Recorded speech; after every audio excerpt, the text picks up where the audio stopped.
ভিতরে আমার নবীজি এক আল্লাহ দাওয়াত দেওয়ার কারণে গোটা মক্কার সব মানুষ আমার নবীজির বিরোধিতা শুরু করে দিছে। এক পর্যায়ে সব এক হয়ে গেছে। এক হয়ে আমার আপনার নবী বিশ্ব নবীজির বিরুদ্ধে মিটিং মিছিল শুরু করে দিছে।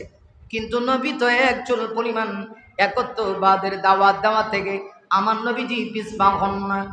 এজন্য সিরাতের কিতাবের ভিতরে লিখেছি আল্লাহ নবীজি যে মক্কার জীবনটা অতিবাহিত করেছিলেন, এই 13 বছরের জিন্দেগি এমন ছিল গো, নবীজি 13 বছর একতরফা ভাবে শুধু মায়ের খেয়েছেন, মায়ের খেয়েছেন। এমন মায়ের খেয়েছেন, আমার রসুলের বিরোধিতা করেছে, নবীজির সাহাবীদের বিরোধিতা করেছে। এমন একটা অবস্থা হয়ে গেছে, মক্কি জীবনে আমার রসুল কাবা ঘরের ভিতরে ঢুকবেন, কাফেররা পর্যন্ত কাবা ঘরে ঢুকতে দেয় না। আল্লাহর হাবিব এরপরেও নবীজি একত্ববাদের দাওয়াত দিতে আছেন, নবীজি হকের পথে পরিচালিত হতে আছেন। আমার ভাইয়েরা, এক পর্যায়ে দেখে গেল রসুলের বিরোধিতা করে তা না, আল্লাহর হাবিবের বিরোধিতা করে যখন, ওরা আর সরাসরি নবীজির গায়ে আঘাত করতে পারে না। কারণ তখনও আমার নবীজির দুইজন অভিভাবক বেঁচে ছিলেন। একজন ছিলেন নবীজির চাচা আবু তালেব, আরেকজন ছিলেন নবীজির স্ত্রী আম্মা জান খাদিজাতুল কুবরা রাদিয়াল্লাহু আনহা। এই দুইজন ছিল আমার নবী বিশ্ব নবীর অভিভাবক। আম্মা জান খাদিজা আমার নবীকে পৃথিবীর সব কিছুর চাইতে বেশি ভালোবাসতেন। আরববাসী জানতো খাদিজার সামনে মোহাম্মদের গায়ে আঘাত করার সাহস নেই। দুনিয়ার মায়েরা শোনো গো, খাদিজা এমন একজন মহিলা ছিল, পৃথিবীর ইতিহাস স্থাপন করেছে আল্লাহ নবীকে খাদিজাতুল কুবরা এত ভালোবেসেছে। খাদিজা আল্লাহ নবীর জন্য শুধুমাত্র তার জীবনের যত অর্জিত সম্পদ ছিল সব সম্পদ ব্যয় করেছে তা নয় গো, খাদিজাতুল কুবরা আল্লাহ নবীর জন্য তার পুরা জীবন যৌবন সব অতিবাহিত করেছে। খাদিজা যতদিন পর্যন্ত দুনিয়াতে বেঁচে ছিল, নবীজি আর কোনো স্ত্রী গ্রহণ করেন নাই। খাদিজা আমার নবীকে এত ভালোবেসেছিল, খাদিজা দুনিয়ার থেকে যাওয়ার পরেও নবীজি মাঝে মধ্যে তার অন্যান্য স্ত্রীদেরকে ডেকে ডেকে বলতেন, প্রাণের স্ত্রীরা রে, আমি সবাইকে ভুলতে পারি, খাদিজাকে বলতে পারি না। কারণ খাদিজা আমার এমন জীবনের সাথী, আমার জীবনের দুঃখের টাইমে খাদিজা আমার সাথী হয়েছিল। খাদিজা চাইলে অনেক কিছু করতে পারতো, কিন্তু ইসলামের জন্য সব কিছু কোরবান করেছে।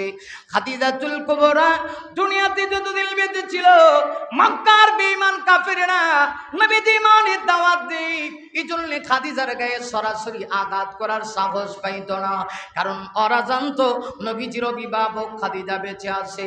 একে একে দেখে গেল কিছুদিন পরে রসুলের কলিজার টুকরা স্ত্রী আপনার আমার আম্মা জান খাদিজাতুল কুবরা দুনিয়া থেকে বিদায় নিয়ে গেলেন।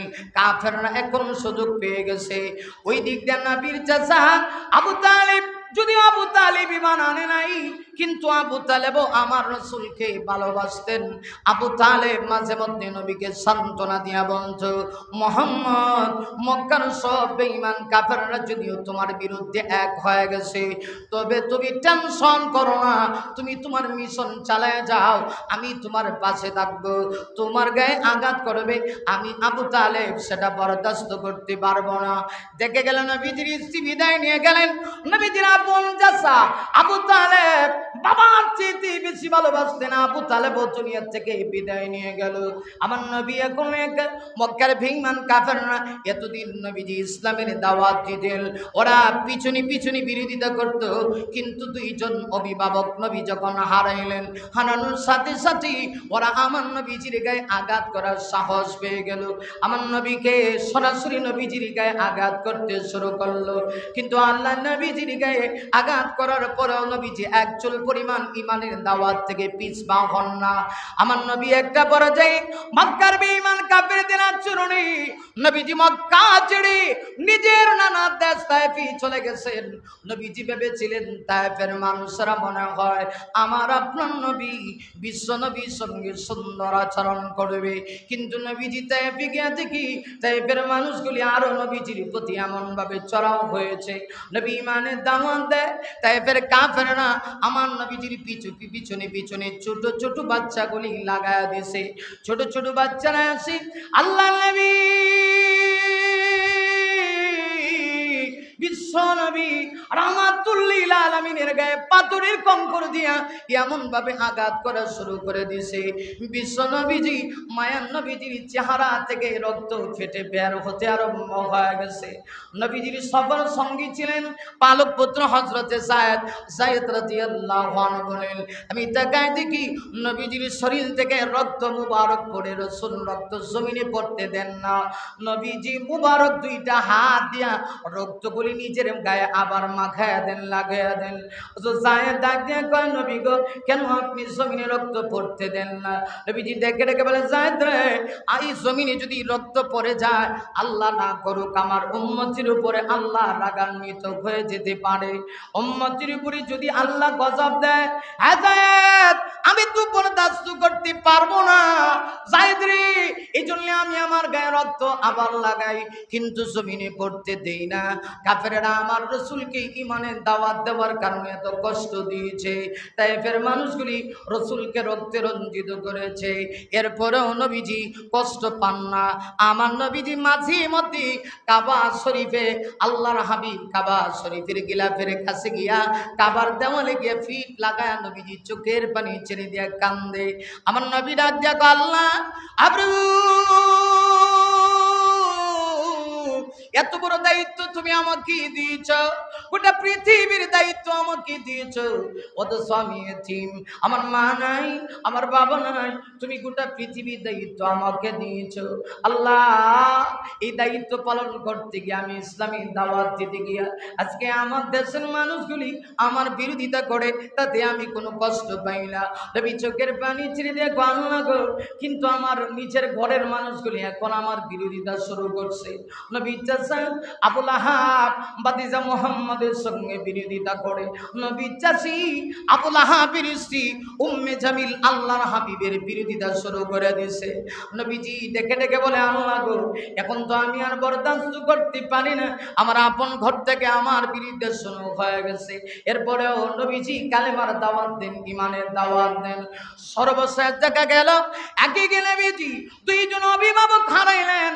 আল্লাহ নবীজির চারজন ছেলে সন্তান ছিল, আল্লাহ রাব্বুল আলামিন চারজন ছেলে সন্তান দিয়া আমার আল্লাহ দুনিয়া থেকে তাদেরকে নিয়ে গেছে। দুনিয়া থেকে নিয়ে যাওয়ার কারণে আরববাসী বেঈমান কাফেররা নবীকে বলতে শুরু করছে, মুহাম্মদ তুমি তো অবতার, তুমি তো নির্বংশ, তোমার তো বংশই ঠিক থাকবে না, কারণ তুমি দুনিয়া থেকে চলে গেলে তোমার নাম নিশানা থাকবে না, তোমার ছেলেরা দুনিয়া থেকে চলে যাচ্ছে, তোমার নাম কে রাখবে, তোমার ধর্মের দাওয়াত কে দিবে? নবীজি বড় কষ্ট পান।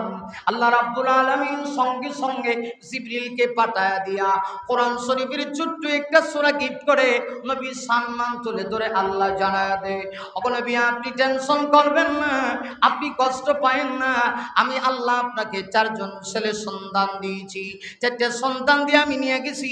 নিয়ে গেলাম কেন? আপনার সম্মান মর্যাদা বৃদ্ধির জন্যে। প্রশ্ন হতে পারে, সন্তান নিয়ে যাওয়ার কারণে আমার আপনার নবী বিশ্ব নবীর সম্মান কেমনে বৃদ্ধি হবে? একটু খেয়াল করেন তো দেখি, নবীদের ছেলে সন্তানগুলি যদি দুনিয়াতে বেঁচে থাকতেন, যদি প্রাপ্তবয়স্ক হওয়ার পরে আল্লাহ তাদেরকে নবুয়ত না দিত, তাহলে তো নবীজির ইজ্জতে লাগতো। কারণ পৃথিবীতে অনেক নবীকে আল্লাহ পাঠাইছেন, তাদের সন্তানকেও বয়স হওয়ার পরে নবুয়তি দিয়েছে। দাউদ পয়গম্বরের সন্তান সুলাইমানকে আল্লাহ নবুয়তি দিয়েছি, আদমের সন্তানদেরকে আল্লাহ নবুয়তি দিয়েছি। লক্ষ্য করে দেখুন, ইব্রাহিম আলাইহিস সালাতু ওয়াস সালামের সন্তান ইসমাঈলকে আল্লাহ নবুয়তি দিয়েছে। এইভাবে করে অনেক পয়গম্বরদের সন্তানদেরকে আল্লাহ নবুয়তি দিয়েছে। নবী চারটা সন্তানকে নিয়ে গিয়া আল্লাহ রাব্বুল আলামিন সম্মান কেমনে বাড়াইছেন আল্লাহ বোঝাইতে চাই, নবী গো, আপনার সন্তান যদি দুনিয়াতে থাকতো, আমি যদি নবুয়ত না দিতাম, আপনার ইজ্জত থাকে না। আবার যদি তারা দুনিয়াতে থাকতো, আমি তাদেরকে বাঁচিয়ে রেখে আমি যদি তাদেরকে নবুয়ত দিয়া দিতাম, তাহলে আপনি আর অন্যান্য নবী এক সমান হয়ে যাইতেন। কারণ অন্যান্য নবীদের সন্তানদের সন্তানদেরকেও আমি আল্লাহ নবুয়ত দিয়ে দিয়েছি, আপনার সন্তানদেরকে দিলেও তো আপনার মর্যাদা সমান হয়ে যাইত। এই জন্য আমি আল্লাহ আপনাকে তো সম্মান দিয়েছি, সম্পূর্ণ আলাদা করেছি। নবী গো, আপনার সন্তান দিয়া আপনার সম্মান বাড়ানোর জন্য আমি আল্লাহ আপনার সন্তানগুলিকে নিয়ে গেছি। এখন প্রশ্ন হলো, আল্লাহ চারটা ছেলে সন্তান কেন দিলেন? ছেলে সন্তান দিলেন আবার নিলেন কেন? আল্লাহ চাইলে তো রাখতেও পারতেন, আল্লাহ পাক দিয়া নিয়ে গেলেন। এর কারণ হলো আল্লাহ বোঝাইতে চায়, আরবের একটা নিয়ম ছিল, কাহার যদি ছেলে সন্তান হয়ে দুনিয়াতে বাঁচে না, আরবের লোকেরা ছেলে সন্তান না হইলে তাদেরকে বলতো আবতার। ওই লোককে বলতো আবতার, লেজ কাটা নির্বংশ। আল্লাহ ছেলে সন্তান দিয়া বুঝাইলেন আমার নবী নির্বংশ না। আর আমার নবীকে নিয়ে গিয়া আল্লাহ নবীর সম্মান বাড়ায় দিয়া নবীকে জানায় দিলেন, নবী গো আপনি চলে আসেন, আপনার পরে নবুয়তের দরজা বন্ধ। ও নবী, আপনি যে আঘাত পেয়েছেন, আপনার সন্তানগুলি দিয়ে আমি আল্লাহ কারণে আসি, এই জন্য যে আপনি কষ্ট পেয়েছেন, এই জন্য আমি আল্লাহ আপনাকে খুশি করার জন্য, আনন্দ দেওয়ার জন্য সূরা কাউসার আমি আল্লাহ নাজিল করছি। আল্লাহু আকবার, সূরা আওয়াজ করে আল্লাহ। হ্যাঁ নবী, আমি আল্লাহ সূরা কাউসার নাজিল করেছি। নবী গো, ও নবী, আপনার সন্তান নিয়েছি তো কি হয়েছে? আমি আল্লাহ আপনাকে স্পেশাল ভাবে মর্যাদা দেওয়ার জন্য আমি আল্লাহ আপনাকে কাউসার দিয়েছি। আল্লাহ রাব্বুল আলামিন সূরা নাযিল করে সূরা কাউসার ভিতরে বলেন, ইন্না আতাইনাকাল কাউসার ফাসাল্লি লিরাব্বিকা ওয়ানহার ইন্না শানিআকা হুয়াল আবতার। আমার ভাইরা, লক্ষ্য করে দেখুন, আল্লাহ সূরা নাযিল করে বলেন, নবী গো সন্তান নিয়েছি আর আপনাকে স্পেশাল গিফট করেছি কাউসার। আল্লাহ পাক বলেন, নবী গো কাউসার, আল্লাহ পাক বলেন ইন্না আতাইনাকাল কাউসার, হে নবী নিশ্চয়ই আমি আল্লাহ আপনাকে কাউসার দিয়েছি। কাউসার দিয়েছি এর অর্থ কি? ভাইরা আমার, তাফসীর কিতাবের ভিতরে উল্লেখ করা হয়েছে 40টার উপরে ব্যাখ্যা। আল্লাহ যে কাউসার দিয়েছেন এর প্রথম ব্যাখ্যা হলো, নবী গো আমি আল্লাহ আপনার ছেলে সন্তান নিয়ে এসে আপনাকে কাউসার দিয়েছি, এর প্রথম ব্যাখ্যা হলো আমি আল্লাহ আপনাকে 30 পারা কোরআন দান করেছি। আর জোরে আওয়াজ করে বলি সুবহানাল্লাহ।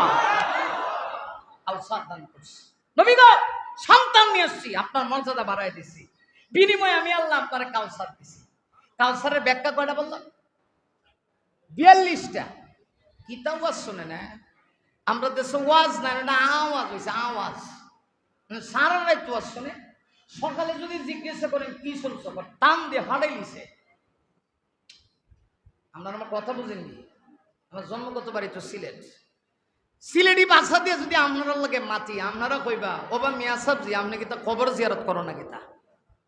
আমার ভাষা আপনারা কিছু বুঝতেন না, একদম সিলেটের আঞ্চলিক ভাষা দিলে আপনারা কিচ্ছু বুঝবেন না।